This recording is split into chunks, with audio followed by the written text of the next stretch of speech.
দেখো বন্ধুরা, ছানা ডালের রেসিপিটা আজকে করেছি আর এই রেসিপিটাই তোমাদের আজকে শেয়ার করব কিভাবে করলাম না করলাম।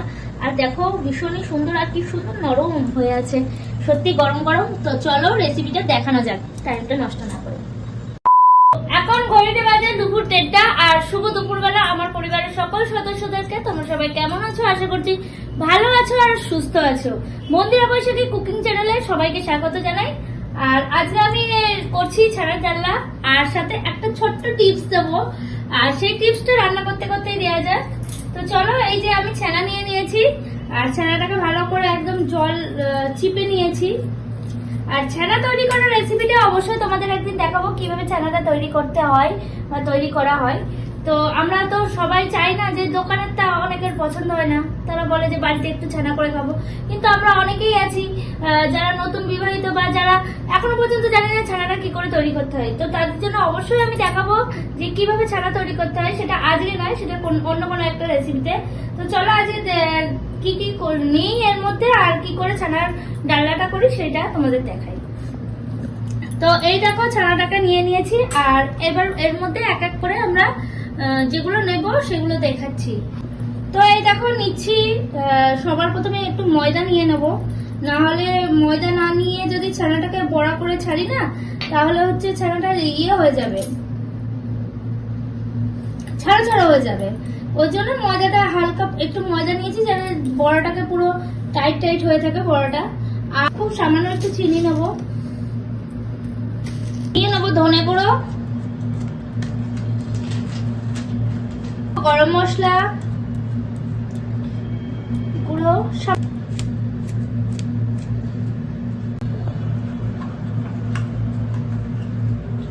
দিয়ে দেবো আদা আর কাঁচা লঙ্কা পেস্ট। এবার এটাকে খুব মাখতে থাকবো, ডলে ডলে মাখবো যাতে পুরো মিহি হয়ে যায়। যার জন্য একটা বড় থালা নিয়েছি যাতে এগুলো মিহি হয়ে যায়।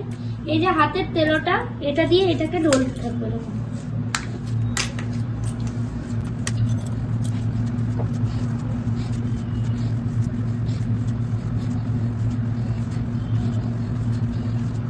তো টিপসটা যেটা বলছি সেটা আমি দেব, অবশ্যই দেব রান্না করতে করতে। এটা অনেকেই জানে, আবার অনেকেই জানে না। তো তাদের কাছে সত্যি টিপসটা খুব ভালো লাগবে। মানে আমরা অনেকেই ছানার ডালনা করি। তো এই দেখো আমি এইটাকে পুরো মিহি মিহি করে মেখে পুরো মিহি হয়ে গেছে। এই দেখো, বুঝতেই পারছো, ডো করে নিয়েছি। এবার এখান থেকে বড়াগুলো বড়ার শেপগুলো আনবো। তো এই যে যেমন কেউ যদি চাও বড় বড় করে করতে, সে বড় বড় করে নেবে। এই যে হাতের তালুতে নেব।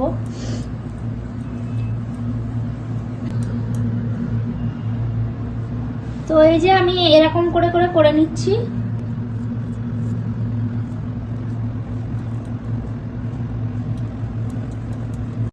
তো এই দেখো আমি এগুলো এরকম সাইজে করে করে নিয়েছি, এরকম করে করে। আর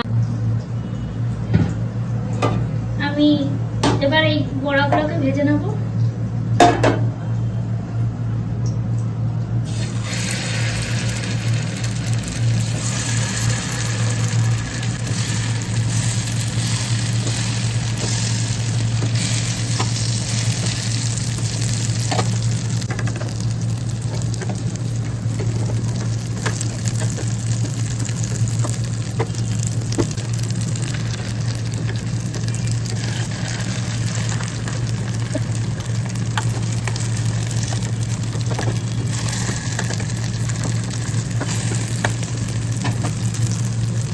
কাউরি যদি মনে হয় যে দিদি ভাই যে এই রেসিপিটা আমার একটু যদি দেখাও তাহলে খুব ভালো হয়, তারা সেটা মেসেজ করে জানিও যে তাদের কি রেসিপি দেখতে ইচ্ছে হচ্ছে, অবশ্যই সেটা দেখো।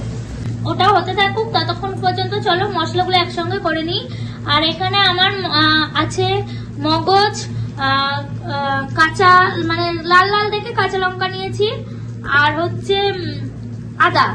যেহেতু এটা নিরামিষ সেহেতু এখানে আর অন্য কিছু যাবে না। এবার নিয়ে দিচ্ছি গোলমরিচ গুঁড়ো, দেবো ধনে গুঁড়ো, লাল লঙ্কা গুঁড়ো,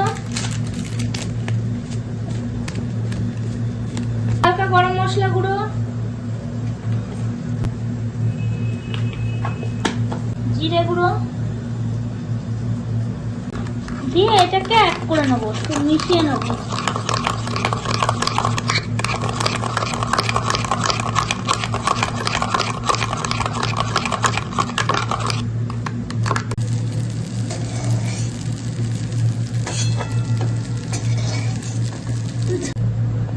দিয়ে দেবো গোটা জিরে। এবার দিয়ে দেবো আলুগুলোকে।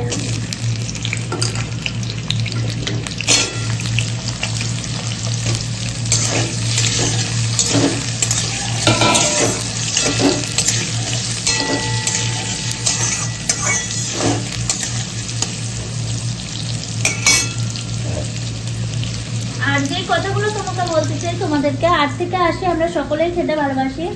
আর মন্দিরা বৈশাখী কুকিং চ্যানেলের রান্নাগুলো তোমাদের কেমন লাগছে তোমরা অবশ্যই জানিও। আর একটা ছোট্ট করে লাইক দিয়ে দিও। তোমাদের একটা লাইক আর একটা সাবস্ক্রাইবার আমার এই ভিডিওগুলো করতে অনেক অনেক অনেক অনুপ্রেরণা যোগায়।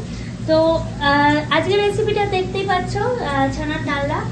আর আমিও আজকে অনেকদিন বাদে এইটার রেসিপিটা করছি।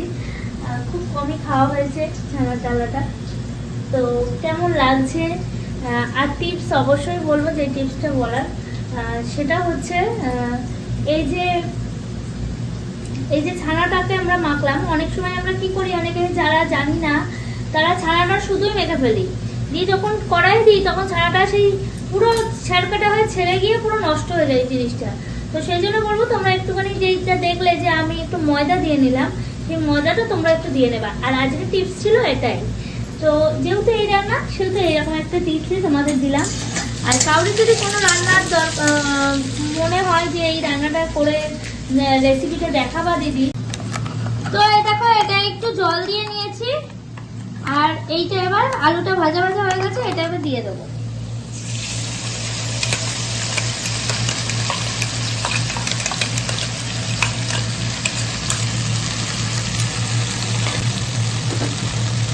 এটা একটু ধুয়ে জলটা দিয়ে দেবো।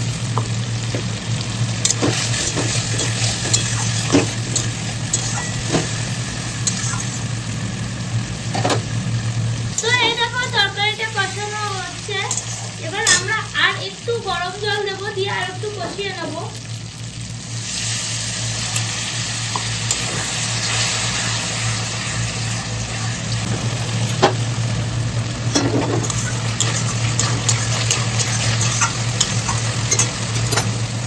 কষিয়ে নিয়ে একটু 5 মিনিট মতো, তারপরে জলটা দেবো।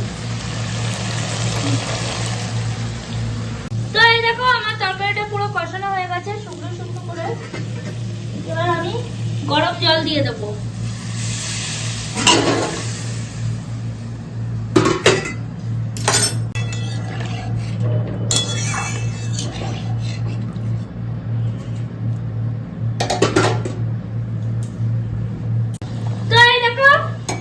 ঝোলটা হয়ে গেছে। আর এই যে আলুগুলো সিদ্ধ হয়ে গেছে, দেখতেই পাচ্ছ আলু সিদ্ধ হয়ে গেছে। এবার আমরা এই ভেজে রাখা বড়াগুলোকে দিয়ে দেবো। দেখো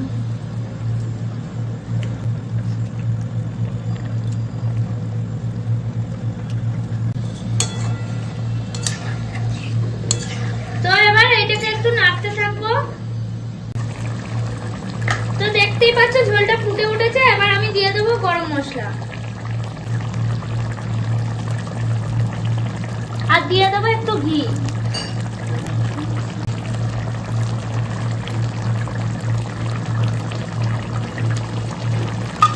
তরকারিটা খুব একটা ঝাল ঝাল হবে না, একটু মিষ্টি মিষ্টি একটু ঝাল ঝাল হবে। তো এই দেখো আমার রেসিপিটা পুরো হয়ে গেছে, ঝোলটাও গাঢ় গাঢ় হয়ে গেছে। তো গরম মশলা আর ঘিটা দিয়ে একটু নাড়িয়ে নিলাম। এবার আমরা গ্যাসটাকে বন্ধ করে দেবো আর তরকারিটা নামিয়ে নেবো। তো এই দেখো বন্ধুরা তৈরি হয়ে গেছে আমার ছানার ডালের রেসিপিটা। আর রেসিপিটা কেমন লাগবে তোমরা সকলে জানিও। আর দেখবে খেয়ে ভীষণ টেস্টি লাগবে।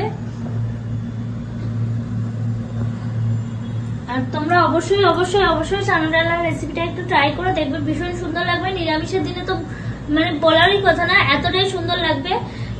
তো আজকের ভিডিওটা এখানেই শেষ করছি। দেখা হবে পরের কোনো ভিডিও নিয়ে। ততক্ষণ পর্যন্ত তোমরা সকলে ভালো থেকো, সুস্থ থেকো। টাটা।